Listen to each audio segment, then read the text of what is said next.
Hello CUET PG aspirants. This video is very important for you guys. কারণ জুনে তোমালোকে Delhi ইউনিভার্সিটিত master degree কৰিম বুলি ভাবিছা দিল্লী ইউনিভাৰ্সিটিৰ পৰা এটা নটিফিকেশন আহিছে যে দিল্লী ইউনিভাৰ্সিটিত মাস্টাৰ ডিগ্ৰী 1 year কোৰ্স যোনটো হ'ব হেতু অকল দিল্লী ইউনিভাৰ্সিটিত অলৰেডি গ্ৰেজুৱেচন কৰি থকা ল'ৰা ছোৱালীখিনিহে কৰিব পাৰিব তেওঁলোকৰ এটা assessment হ'ব after 8 semester আৰু এই মেৰিট বেচিছত তেওঁলোকে এডমিশন পাব বাট ৰেড ষ্টুডেন্টস বাকি দিল্লী ইউনিভাৰ্সিটিৰ বেলেগ বাহিৰৰ ল'ৰা ছোৱালীখিনিয়ে তেওঁলোকে CUET PG দি পেলাই 2 বছৰীয়া মাস্টাৰ ডিগ্ৰী কোৰ্স দিল্লী ইউনিভাৰ্সিটিত কৰিব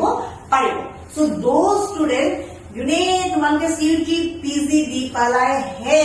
মাস্টাৰ ডিগ্ৰী কৰিব পাৰিবা ইন দিল্লী ইউনিভাৰ্সিটি আৰু যদি ইয়াৰ ৰিলেটেড কিবা ইনফৰমেশনস লাগে আমাৰ ইনফৰমেশনস কানেক্টিং নম্বৰ দিয়া আছে ডেসক্ৰিপশন বক্সত আমাৰ লিংক পাবা do connect with us so we will support you আমি বেস্ট আছো দিল্লী পৰা আমি কৈ আছো আমি নৰ্থ কেম্পাছত আছো very near to Delhi University so do connect us for any information be best with us